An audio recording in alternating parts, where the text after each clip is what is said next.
والسلام کی ذات ایسی ہے کہ آپ کی مثل کوئی نہیں ہو سکتا۔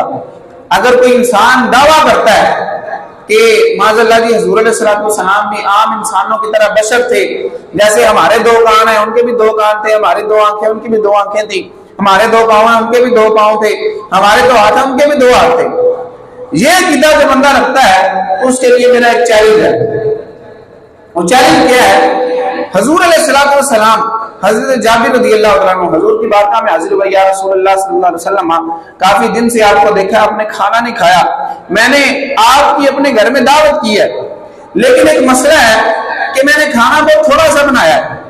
آپ خود چلیں اور اپنے ساتھ کچھ صحابہ کو لے کر میرے گھر میں آ جائیں اور میں نے دعوت کا اہتمام کیا، کھانا کھا لیں۔ اب حضور علیہ السلام نے جب یہ سنا تو آپ کے پاس جتنے صحابہ موجود تھے، حضور علیہ السلام نے سارے صحابہ کو کہا کہ چلو آج جابر نے ہماری دعوت کی ہے، آج جابر کے گھر ہماری دعوت ہے۔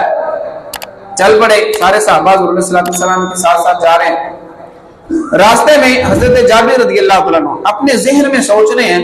کہ میں نے تو حضور علیہ السلام کو بتایا بھی تھا کہ کھانا تھوڑا ہے اور اتنی ہی دعوت دی تھی، اب اتنے سارے صحابہ کرام آگے کھانا کیسے پورا ہوگا؟ حضور علیہ السلام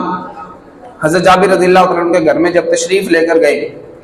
جب گھر میں گئے تو کہا کہ مجھے پہلے کچن میں لے کر جاؤ، باورچی خانے میں جہاں پر ہنڈیاں رکھی ہوئی ہے۔ حضرت جابر رضی اللہ عنہ ساتھ لے کر گئے، حضور علیہ السلام نے اپنا لعاب دہن نکالا اور اس ہنڈیا کے اندر شامل کر دیا اور کہا کہ ٹھیک ہے آپ اس ہنڈیا سے سالن نکالتے جاؤ اور صحابہ کو دیتے جاؤ۔ اب حضرت جابر رضی اللہ عنہ فرماتے ہیں کہ سارے صحابہ کرام نے پیٹ بھر کر کھانا کھا لیا، وہ ہنڈیا کا سالن ویسے کا ویسے موجود تھا، جیسی پکی تھی ویسے کا ویسے سالن موجود ہے، حضور علیہ السلام کے لعاب دہن کی برکت ہے۔